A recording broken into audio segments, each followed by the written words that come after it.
ಶಿಲ್ಪಿ ವಿಶ್ವಕರ್ಮನ ಕೈಯ ಕುಂಚ ಕಠಾರಿಯಾಗುವುದು ಕೋಮ ಜಾತಿ ಜಗಳದ ಖರ್ಚನೆಯಲ್ಲಿ ಸರಸ್ವತಿಯ ತಂಬೂರಿ ಬಿರಿದು ಭೈರವ ಭೇರಿಯಾಗುವುದು ಕುಲಾಭಿಮಾನದಲ್ಲಿ ಅತಿ ತೀವ್ರ ಜ್ವಾಲಾಕಾರಿಯಾಗಿದೆ ಜಾತಿ ದ್ವೇಷ.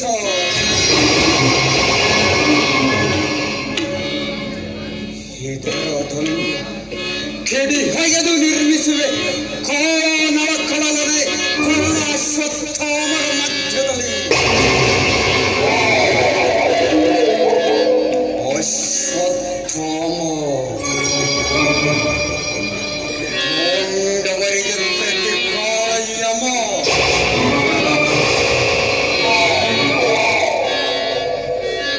ಅಶ್ವತ್ಥಾಮನನ್ನು ಯುದ್ಧ ಭೂಮಿಯಿಂದ ದೂರೀಕರಿಸದಿದ್ದರೆ ದಾರಿ ಕಾಣದು ಈಶ ಮುನಿಯ ಕಾರಸ್ಥಾನದ ಕಣ್ಣಿಗೆ.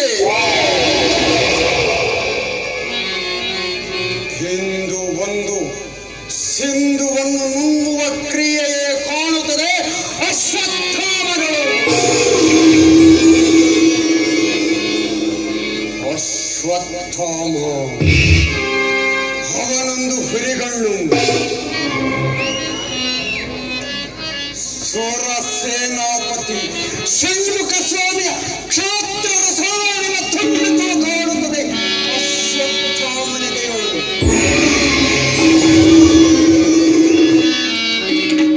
ದುರ್ಯೋಧನನು ದಂಡಾಧಿಪತಿಯ ಪಟ್ಟವನ್ನು ಅಶ್ವತ್ಥಾಮನಿಗೆ ಕಟ್ಟಿದರೆ ಒಳಿಗಾಲವಿಲ್ಲ ಪಾಂಡವರಿಗೆ.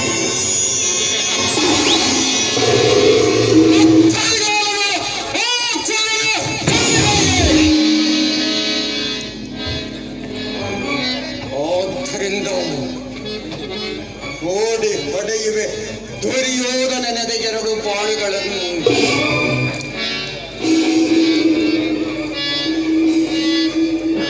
ಭಾರತೀಯಾದ ಭಾನುಮತಿಯ ಶೀಲದ ಬಗ್ಗೆ ಸಂಶಯದ ಬಾಣ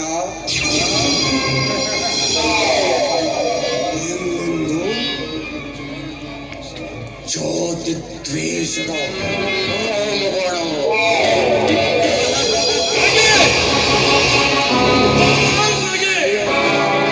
ಗುರು ಸಂತಾನದ ಸಮಾಪ್ತಿಯ ಸಮಯದಲ್ಲಿ ನಿಮಗೆ ಈ ಚೌರವೇಶನ ಮಹತ್ಫಲಕ್ಕೆ ಮೂಲಾಧಾರದಂತಿದ್ದ ಮುತ್ತಜ್ಜ ಭೀಷ್ಮನು 10 ದಿನ ಹೊಡೆದಾಡಿ ಕೃಷ್ಣನ ಕುಹಕದಲ್ಲಿ ಪ್ರಾಂತ್ಯಗಾಣದೆ ಬಿಲ್ಲು ಬಾಣಗಳ ಬಿಟ್ಟುಕೊಟ್ಟು ಅರ್ಜುನನ ಅಂಬುವಿಗೆ ಆಹುತಿಯಾಗಿ ಬಾಣಮಂಚದ ಮೇಲೆ ಮಲಗಿರುವ ಸಮಯದಲ್ಲಿ ನಮಗೆ ಧನುರಾಚಾರ್ಯ ದ್ರೋಣಾಚಾರ್ಯರು ಮರಣ ಹೊಂದಿದ್ದಕ್ಕೆ ಕಳವಳಿಕೆಯ ಕತ್ತಲನ್ನು ಕುರುದೇವತೆಯ ಕುರುಡಾದ ಸಮಯದಲ್ಲಿ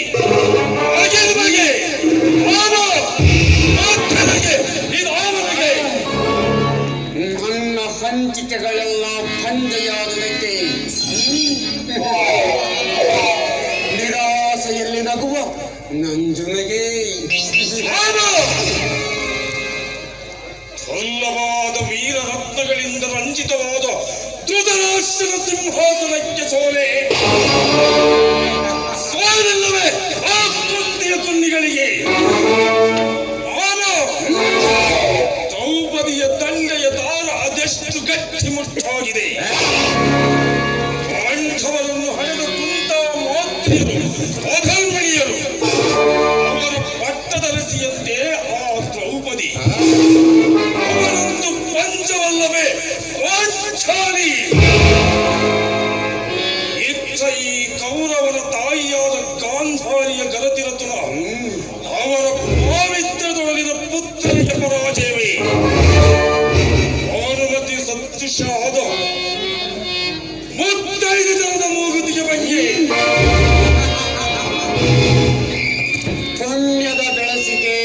ಭಯ. ಪಾಪದ ವಿಷಮಯ ಬೆಳಸಿಗೆ ರೋಗ ಕೀಟಗಳ ಕಾಟ ಅತ್ಯಂತ ಕಡಿಮೆ. ಕೌರವರು ಪುಣ್ಯದ ಬೆಳಸು, ಪಾಂಡವರು ಪಾಪದ ಬೆಳಸು. ಹಾಗಾದರೆ ಅದು ರೋಗ ಅಂಟಿಕೊಂಡಿದೆ ಪುಣ್ಯದ ಬೆಳಸಿಗೆ.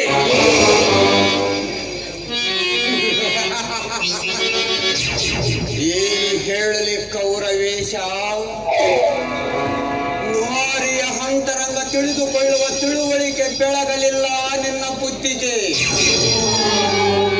ಹೊರಳಿದ ಹೂವಿನ ಹೊಟ್ಟೆಯಳು ಮೂನದಲ್ಲಿ ನರಳುವ ನಿಸರ್ಗದಂತೆ ನರಳುತ್ತಿದೆ ಪುಣ್ಯ ಮೂಕತನದಲ್ಲಿ. ನಿನ್ನ ಭಾನುಮತಿಯ ಶೀಲದ ಪಟ್ಟಿಗೆಯಲ್ಲಿ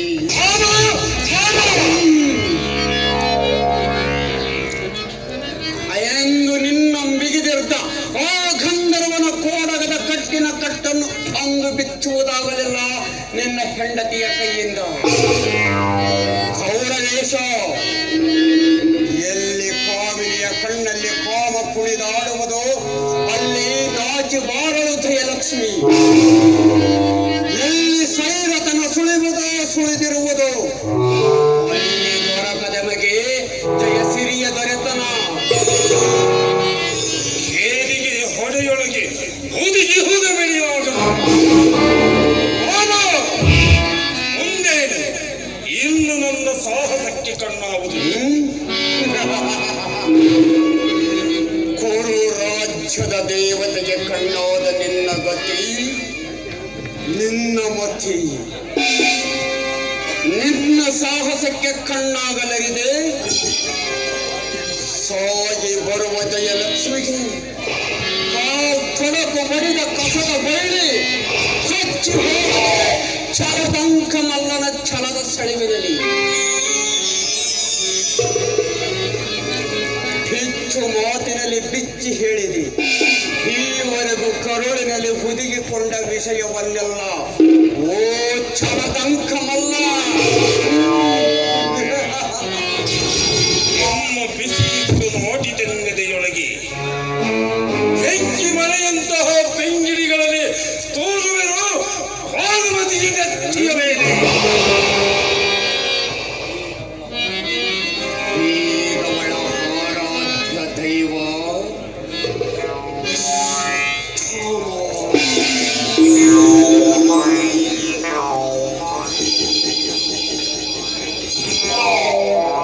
ಅಶ್ವತ್ಥಾಮ.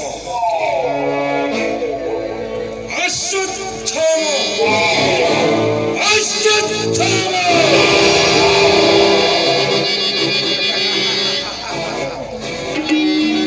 ನಡುರಾತ್ರಿಗೆ ಸರಿಯಾಗಿ ಭಾನುಮತಿಯ ಅಂತಃಪುರಕ್ಕೆ ಕಾಲಿಟ್ಟರೆ ಕೌರವೇಶ, ನಿನಗಲ್ಲಿ ಪಡೆದು ಕಾಣುವುದು ಬೇರೆನ್ನಾವ ಸಾಕ್ಷಿ ಬೇಡ.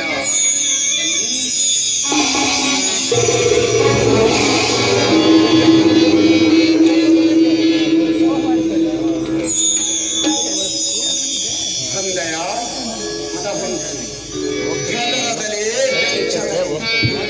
ಈ ಧೀರನ ಬಳಿಗೆ ಏಕಾಂಗಿಣಿಯಾಗಿ 5 ವರದ ರಮಣಿಗೆ ರಾಜಕಾರಣ ಕತ್ತಳುವುದೇ.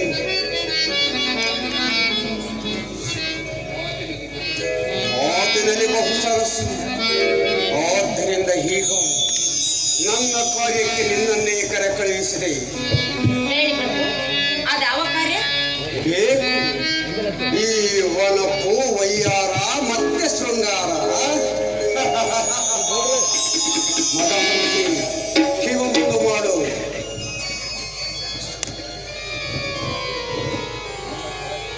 ಕಾರ್ಯವನ್ನು ಕುಶಲತೆಯಿಂದ ಕೊನೆಗಾಣಿಸಬೇಕು. ನಾನೆಂತ ಚತುರಿ ಎಂಬುದನ್ನು ತೋರಿಸಲಿಕ್ಕೆ ಸಮಯ ಬೇಕಾಗಿತ್ತು. ಬರುವೆ. ಹೋಗಿ ಬರುವಳ.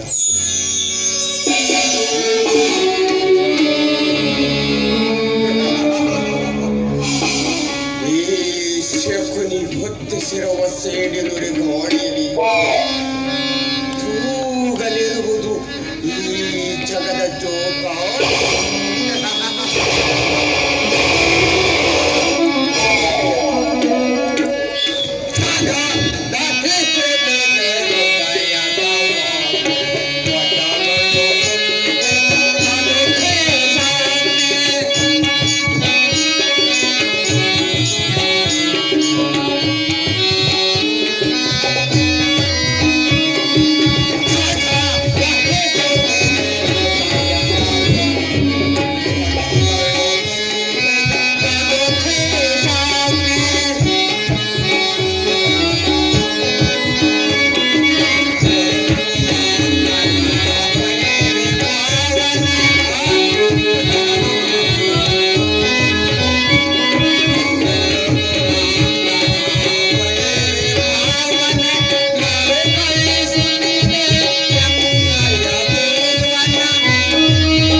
ಆತ್ಮನೇನು ಗಾತ್ರದಲ್ಲಿ ಸೂರ್ಯನಲ್ಲಿ ಎಷ್ಟು ಪಾಲು ಮಿಕ್ಕಿರುವೆ ಎಂಬುದು ಗೊತ್ತಾಗದು ಈ ಮಣ್ಣಿನ ಮಡಿಲ ಮಕ್ಕಳಿಗೆ. 3 ಪಾದಗಳಿಂದ 3 ಲೋಕಗಳನ್ನು ಆಕ್ರಮಿಸಿದ ಆ ತ್ರಿವಿಕ್ರಮನು ಕೇವಲ ಕೂಸು ನಿನ್ನ ಕಣ್ಣು ದಿಟ್ಟಿಗೆ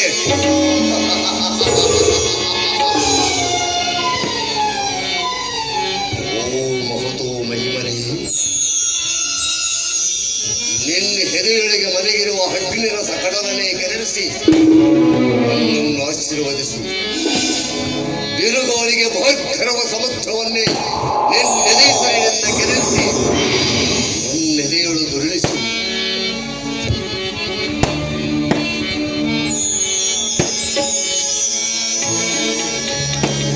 ಕುರುಗಲಿಂಚಗಳ ಸಂಚಯ ಮೋಡನ್ನೇ ಹೆದೆಯೊಳಗೆ ನಿನ್ನೆದೆಯ ಸಿರಿಯ ಸುರಿಸಿ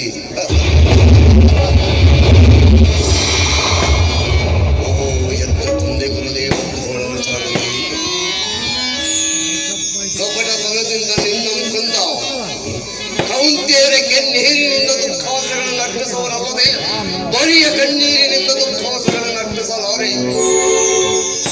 ಪಾಂಡವರ ರಕ್ತ ಮಾಂಸ ಮಚ್ಚಾದಿಗಳಿಂದ ನಿನಗೆ ಪಿಂಡ ಪ್ರದಾನ ಮಾಡುವಲ್ಲದೆ ಬರಿಯ ಪಿಂಡ ಪ್ರದಾನ ಮಾಡಲಾರೆ. ಕೆಂಪನೋ ಕರೀಫನೋ ನರಮೇಧ ಯಜ್ಞ ರಂಗದಲ್ಲಿ ಪಾಂಡವರ ಮಿದುಳ ಮಲ್ಲಿಗೆಯ ಹಾರವನ್ನು ಕೌರವೇಶನ ಕೊರಳಿಗೆ ಹಾಕುವೆ. ನನ್ನ ತಂದೆಯ ಜೈ ಜೈ ಕಾಲದಲ್ಲಿ ಈ ಮಾತಿಗೆ ಸಾಕ್ಷಿಯಾಗಿರಲಿ. ದಕ್ಷಿಣ ದಿಕ್ಕಿನಲ್ಲಿಯ ಮೂಡಿದ ಅಗಸ್ತ್ಯ ನಕ್ಷತ್ರ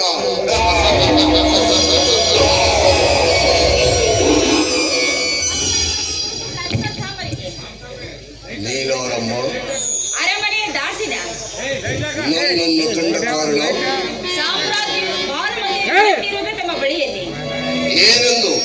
ನಡುರಾತ್ರಿ ಸರಿಯಾಗಿ ತಾವು ಸಾಮ್ರಾಜ್ಞಿಯನ್ನು ಕಾಣಬೇಕೆಂದು.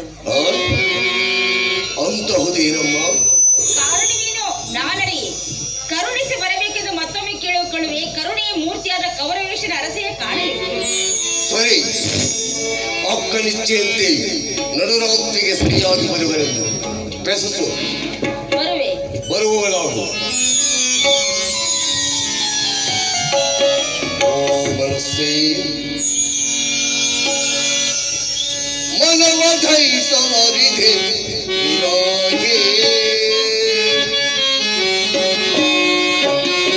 ಮನವ ಧೈಸಲಾರಿದೆ ನಿನಗೆ.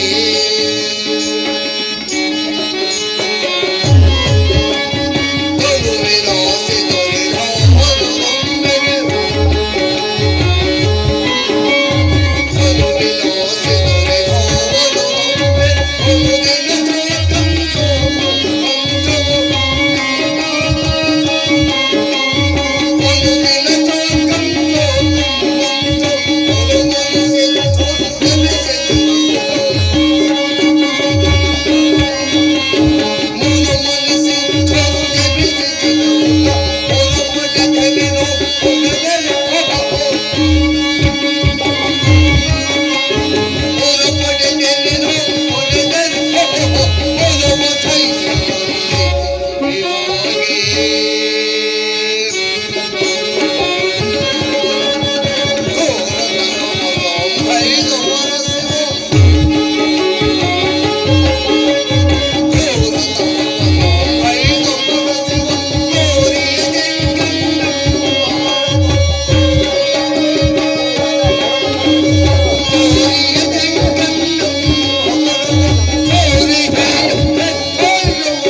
ನಾನು ಮಲಗಿದರೆ ನೀನು ಮಲಗು, ನಾನು ಎಚ್ಚರವಾದರೆ ನೀನು ಎಚ್ಚರವಾಗು. ಮನಸ್ಸನ್ನು ಗೆದ್ದವರ ಅಜಂಕ್ಯ ವೀರನೆಂದು ನುಡಿಯುತ್ತದೆ ಅಮರರ ಭಾವನೆ. ಆದ್ದರಿಂದ ಓ ಅಶ್ವತ್ಥಾಮನ ಮನಸ್ಸೇ, ಬಗೆ ಬಗೆಯ ಬಣ್ಣಗಳುಳ್ಳ ಬಾಳಿನ ಬಣ್ಣಕ್ಕೆ ಭ್ರಮಗೊಳ್ಳದೆ ಅದರ ಬೇರುಗಳಲ್ಲಿ ಹಿಡಿದು ಅಲ್ಲಿರುವ ಜಟಿಲ ಭಾವ ಗ್ರಂಥಿಗಳನ್ನು ಹೊಡೆದು ನೋಡಿದರೆ ಬಿಡದೆ ಕಾಣುವುದು ನಿನಗೆ ಮನುಷ್ಯತ್ವದ ಮಹಾನಂತಸ್ತುಗಳು. ಓ ಮನಸ್ಸೇ, ಪಾಂಡವರ ರಕ್ತ ಮಾಂಸ ಮಚ್ಚಾದಿಗಳಿಂದ ಈ ಅಶ್ವತ್ಥಾಮನು ತನ್ನಗೆ ಪಿಂಡ ಪ್ರಹಾರ ಮಾಡಲಿರುವುದರ ಮೊದಲು ಮರೆಯದಿರು. ಪಾಂಡವರ ರಕ್ತ ಮಾಂಸ ಮಜ್ಜಾದಿಗಳೆಂಬ ಈ ಶಬ್ದಗಳನ್ನು ಯಾರು ನುಡಿಸಿದರು? ಇದೇನು ಗುರುತರುಳ ತಂದೆ ಸತ್ತದಕ್ಕಾಗಿ ದುಃಖ ವಿಫಲ. ಗುರುಪುತ್ರ, ಈಗ ಮನುಷ್ಯತ್ವವನ್ನ ಮಣ್ಣುಗೂಡಿಸಿಕೊಂಡಿರುವ ಮಾನವರ ಎದೆಗಳು ಉಳಿದಿರುವುದು ಅತ್ಯುಗ್ರವಾದ ದ್ವೇಷ ಭಾವನೆ ಒಂದೇ ಅಲ್ಲವೇ?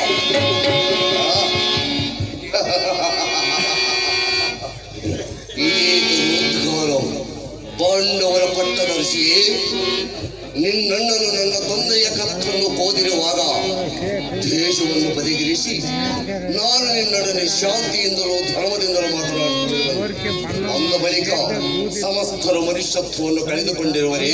ಯಾವತ್ತೂ ಮನುಷ್ಯ ಕುಲವೇ ಮನುಷ್ಯತ್ವವನ್ನ ಕಳೆದುಕೊಂಡಿದೆ ಗುರುಪುತ್ರ. ಇದೇ ಈಗ ತಮ್ಮ ನಾಲಿಗೆ ನುಡಿಸಿದ ಶಬ್ದಗಳು. ಯಾವ ಶಬ್ದಗಳು? ಪಾಂಡವರ ರಕ್ತ ಮಾಂಸ ಮಜ್ಜಾದಿಗಳೆಂಬ ಈ ಶಬ್ದಗಳಿಗೆ ದ್ವೇಷದ ಬಣ್ಣ ಬಳಿದಿದೆಯಲ್ಲ ನಿನ್ನೇನು? ಆ ಬಳಿಕ ಸಾಮಾನ್ಯರ ಪಾಡೇನು? ಗುರುಪುತ್ರ, ಈಗ ಎಲ್ಲಿ ಕಣ್ಣಿಡದಲ್ಲಿ ಕಾಂಬುದು, ಕೈ ಸಾಗದವರ ಕಣ್ಣೀರು, ಸಬಲರು ಹರಿಸಿದ ನೆತ್ತರು. ಪ್ರೀತಿಯೇ ಪವಿತ್ರವೆಂದು, ಗೆಳೆತನವೇ ಸಮಸ್ತ ಮಾನವ ಕುಲಕ್ಕೆ ತಳಹದಿಯನ್ನು ಉದ್ಘೋಷಿಸಿದ ಉಪನಿಷತ್ತಿನ ವಾಣಿಗಳು ಹಳೆಯ ಹೊತ್ತಿಗೆಯ ಮಾತುಗಳಾಗಿವೆ, ಮತ್ತೆ ಸುಳ್ಳಿನ ಕಥೆಗಳಾಗಿವೆ. ಅಂದಾಗ ಇಷ್ಟೆಲ್ಲ ಅನಾಹುತಕ್ಕೆ ಕಾರಣರಾರು? ಆ ಪರಮಾತ್ಮನು. ಆತನು ಸೂತ್ರಧಾರಿ, ನಾವುಗಳು ಪಾತ್ರಧಾರಿಗಳು. ಆದ್ದರಿಂದ ಎಲ್ಲ ಅನಾಹುತಕ್ಕೆ ಕಾರಣ ಆ ಪರಮಾತ್ಮ. ಏನು? ಆ ಪರಮಾತ್ಮನು ರಕ್ತ ಪಿಪಾಸವಾಗಿರುವನೇ? ಆಗದಿಲ್ಲೇನು? ಅಂತೆ ರಕ್ತ ಪಿಪಾಸವಾದ ಪರಮಾತ್ಮನಿಗೆ ಅರ್ಪಿಸುತ್ತದೆ ಮನುಷ್ಯ ಕುಲ ರಕ್ತಾಂಜಲಿಯ ತರ್ಪಣ. ನಡೆದಿರುವ ಭಾರತ ಯುದ್ಧವೇ ಈ ಮಾತಿಗೆ ತರ್ಪಣ. ಅಶ್ವತ್ಥಾಮಾರ್ಯರೇ, ಭಾರತ ವೀರರಿಗೆ ದಾರಿ ದಿಕ್ಕುಗಳು ತಪ್ಪಿದರು, ಭಾರತ ಸ್ತ್ರೀಯರಿಗೆ ಎಂದಿಗೂ ದಿಕ್ಕು ತಪ್ಪುವುದಿಲ್ಲ, ದಾರಿ ತಪ್ಪಿದರು. ಸಮಸ್ತ ಮಾನವ ಕುಲದ ಪ್ರಗತಿಯ ಪ್ರಬೋಧನೆಗೆ ಕಾರಣವಾಗಿರುವ ಶಾಶ್ವತ ಮೌಲ್ಯಗಳನ್ನ ತಿಳಿಸಿಕೊಟ್ಟಿರುವ ವೇದೋಪನಿಷತ್ತುಗಳ ವಾಣಿಯನ್ನ ತಿರಸ್ಕರಿಸಿ 1-5-11 ಮಾಡುವ ಆ ಶಕುನಿಯ ವಾಣಿಯನ್ನ ಸತ್ಕರಿಸಿ ಆತನ ಮಾತಿನ ಪ್ರತಿಯೊಂದು ಅಕ್ಷರಕ್ಕೆ ಅಮರತ್ವದ ಸಿರಿಗುಣಿಯ ಕಟ್ಟಿದ ಆ ಗೌರವೇಶದ ರಾಜದಂಡದ ಪ್ರಭಾವವಿದು. ಪಿತಾಮಹ ಭೀಷ್ಮರಂತೆ ತಾವು ಕೂಡ ಅಧರ್ಮಕ್ಕೆ ಹೆಗಲುಗೊಟ್ಟು ಈ ಭೂಮಿಯೆಲ್ಲವೂ ಸ್ಮಶಾನವಾಗಿದೆ ಎಂದೆಣಿಸುವಂತೆ ಮಾಡಲೆಣಿಕೆ ಹಾಕುತ್ತಿರುವಿರಾ?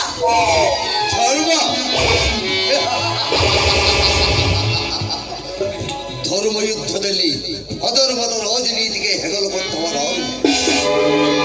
ಭೂಮಿಗೂ ಭಾರಕ್ಕೂ ಘೋರ ಸೇತುವೆ ಕಟ್ಟಿ ಹಳಬರವ ಕಡೆದಿಟ್ಟು ಪರಲೋಕದಲ್ಲಿ ಪುತ್ರ ಶೋಧನಾರ್ಥವಾಗಿ ಒಡಮಟ್ಟ ದ್ರೋಣಾಚಾರ್ಯರ ದೇಹವನ್ನು ಹೊರಕಣ್ಣ ಸನ್ನೆಯಿಂದ ಕಡಿದಿಟ್ಟು ಯಾರ ಪ್ರೇರಣೆಯಿಂದ ಸುಳ್ಳು ಸುದ್ದಿಯನ್ನು ಅರ್ಪಿಸಲು ಆ ಧರ್ಮರಾಯನು ಮಹಾ ಮೋಸಗಾರನ ಕೃಷ್ಣ. ಅವನ ತಂಗಿ ನೀನು ಮಹಾಮಾಟಗಾತಿ. ಲೇ ಮಾಟಗಾತಿ, ನಿನಗೋಸುವ ಈ ಭೂಗೋಲಕ ಒಡೆದು ಗೋಲಕವಾಗುತ್ತದೆ ಈ ಮಹಾ ವಿಪ್ಲವದಲ್ಲಿ.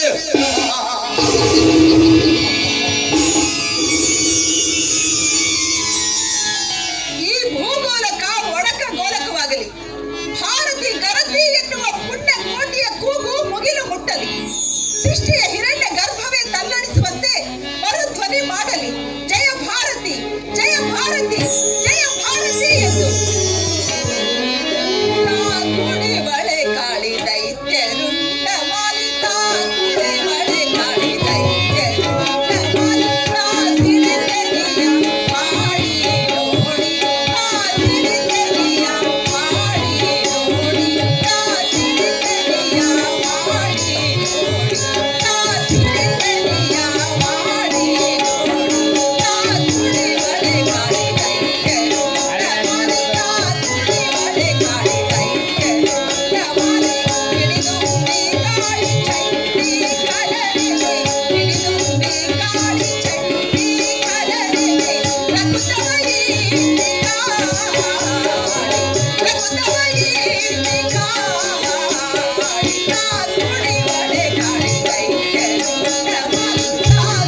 ಯುದ್ಧ ಮಾಡಬೇಕೆಂದು ಬೋಧಿಸುತ್ತಿರುವನು ಆ ಮಾವ ಶಕುನಿ. ಅಯ್ಯೋ, ಯುದ್ಧದಿಂದ ನಾಡೆಲ್ಲ ಹಾಳಾಗಿ ಗೂಬೆಗಳ ಗೂಡಾಗಿ ಸುಡುಗಾಡಾಗುವ ಸಮಯ ಒದಗಿದರು. ಶಕುನಿ ಮಾವನ ಬಿಡಲನ್ನು ತನ್ನ ಒಟ್ಟಿ ಹಿಡಿದ. ಸಾಯುವವರು ನಾವು ಬಡಪಾಯಿಗಳು. ಮಾವನಿಗೇನು ಮೆರೆಯುತ್ತಿರುವನು ಅವನ ಬಂಗಾರದ ಬಟ್ಟೆ ಡೊಳ್ಳಾಗಿ. ಈ ಶೆರೆಗೂ ಸೈನಿಕರಿಗೂ ಆಗದಿ ಸಮೀಪದ ಹದಗಣಿ. ಈ ಸೈನಿಕನ ಪೋಷಾಕು ಮೈ ಮೇಲೆ ಹಾಕಿಕೊಂಡು ಕೂಡಲೇ ಹಾರಿ ಬಂದಳು ಹತ್ತಿರ ಈ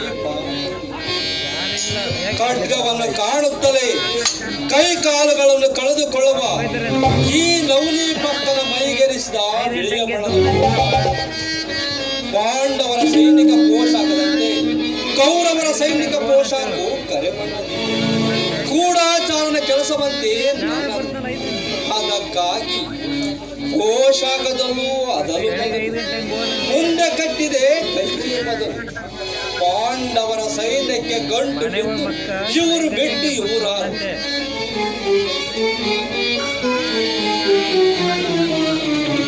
ಕಂಚಿ ಹಾರಿತು, ಹಿರೇ ಉತ್ತರ ಸಿಕ್ಕಿತು. ತೊಗ್ಗಲ ಮಗನೇ, ಎಲ್ಲವೋ ಮಾವ ಶಕುನಿ ಮಾವ ಹಾಳಾಗ ನನ್ನಂತವನ್ನು ಹಿಡಿದು ತಂದಿರುವೆಲ್ಲೋ ನಾಯಿ ಬೇಕ ಹಿಡಿದಂಗ. ಇಷ್ಟೂ ಸಹ ತಿಳಿಯದ ಈ ಶಕುನಿ ಮಾವನವನಿಗೆ ಎಷ್ಟೊಂದು ಮಹತ್ವ ಕೊಟ್ಟಿರುವನ ದುರ್ಯೋಧನ ಮಹಾರಾಜರು.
ಪ್ರವೃತ್ತಿ ಸಂಶಯಕಾಸ್ಪದವಾಗಿ ಹೇಳು ಹೇಳು ನುಡಿಸು ನಾಲಿಗೆ ನೀನಾರೆಂಬುದನ್ನು ಹುಸಿಯ ನುಡಿದರೆ ಇಲ್ಲೇ ಹೆಣವಾಗುವೆ. ಓಕೆ 100 ವರ್ಷವು ತುಂಬಿದವೋ ನಿನಗೆ ನವಲಿ ಪಕ್ಕ. ನವಲಿ ಪಕ್ಕ ಹೂನ್ರಿ, ನನ್ನ ಹೆಸರು ನವಲಿ ಪಕ್ಕ. ನಮ್ಮ ಅಪ್ಪನ ಹೆಸರು ವನ್ನಿ ಕುಕ್ಕ, ಹಡ್ಡ ಹೆಸರು ಸಕ್ರೆ ಮುಕ್ಕ. ನೀನೇತಕ್ಕೆ ಈ ಪೋಷಾಕು ಹಾಕಿಕೊಂಡಿರುವೆ? ನಾನು ಹಾಕೊಂಡಿಲ್ರಿ, ಹಿಡಿದು ತೊಳಿಸಾರ. ಯಾರು? ಆ ಶಕುನಿ ಮಹಾರಾಜರ ಶಿಷ್ಯೋತ್ತಮ ಶಬ್ದಕ್ಕಂದ್ರಿ. ಸಾಮ್ರಾಟರ ಸೈನ್ಯಕ್ಕೆ ಭರ್ತಿ ಅಂತ ಮೊದಲು ತೊಡಿಸಿದ ಕರಿ ಪೋಷಾಕು ತೆಗೆದು ಹಾಕಿ ಸಿಕ್ಕಿಸಿದ ಮೈಗೆ ಬಿಳಿಯ ಪೋಷಾಕ. ನನಗೇನು ಮಾವನವರ ಗೂಢಾಚಾರದ ಕೆಲಸವನ್ನು ಹೇಳಿ ಕಳಿಸಿಕೊಟ್ಟಿಗೆ ಅದಾವ ಕೆಲಸ ಹೇಳು. ಪ್ರಭು, ನನ್ನ ಜೀವಕ್ಕೆ ಭಯವಿಲ್ಲವೆಂದು ಅಭಯ ಕೊಟ್ಟರೆ ನಿನ್ನ ಪ್ರಾಣಕ್ಕೇನು ಭಯವಿಲ್ಲ. ಇದು ಅಭಯ. ಪಾಂಡವರ ಗುಡಾರದಲ್ಲಿ ಒಂದು ಕೆಂಪು ಬಣ್ಣದ ಕೃತಿನಿಯ ಗುಡಾರವಿದೆಯಂತೆ. ಅದಕ್ಕೆ ನಾನು ಕೊಳ್ಳಿ ಕೊಡಬೇಕಂತೆ. ನೀನದಕ್ಕೆ ಆಗಿದೆಯಲ್ಲವೇ ಸಿದ್ಧ? ಇಲ್ಲ ಬುದ್ಧೇ ಇಲ್ಲ. ನನ್ನ ಬಾಯಿ ಕದಾ ಕಟ್ಟಿ ರಾಜಾಜ್ಞೆ ಹಳಿ ಜಡಿದು ಕೊಳ್ಳಾಗ ಘೋರ ಕರ್ಮದ ಕುದ್ದಿ ಕಟ್ಟಿ ಹಟ್ಟಿ ಬಿಟ್ಟರು ನನ್ನ ನಿಮಗೆ. ಪ್ರಭು, ನಿಮ್ಮ ಕಾಲಿಗೆ ಬಿದ್ದು ಬೇಡುವೆ. ಕುತ್ತಿಗೆಯಲ್ಲಿ ಮಿಳುಗುತ್ತಿರುವ ನನ್ನ ಜೀವ ಮೈಪುಟ್ಟ ನಾರಾಯಣದಲ್ಲಿ ಕೃಪೆ ಮಾಡಿ ನನ್ನನ್ನು ಬಿಟ್ಟು ಬಿಡಿರಿ. ಅದಾಗದು. ಬೆಳಗಾಗುವವರೆಗೂ ಬಂಧನದಲ್ಲಿರು. ಅಯ್ಯೋ, ಹರೆಯದ ಹೆಂಡತಿ ಗಂಡನ್ರಿ. ಆದರೆ ನಿನ್ನ ಜೀವಕ್ಕೇನು ಭಯವಿಲ್ಲೆಂದು ತಿಳಿ. ನಮಗೆ ಬಿದ್ದಿಹನ ಶಕುನಿ ಒರೆವ ಕತ್ತಿಯನ್ನು ತಪ್ಪಿ ಸಾಯುವನು ಅವಿವೇಕದ ತೆಕ್ಕೆಯಲ್ಲಿ ಸಿಕ್ಕಿ. ನಡೆದವನ ಪಕ್ಕ ಮುಂದಾಗೋ.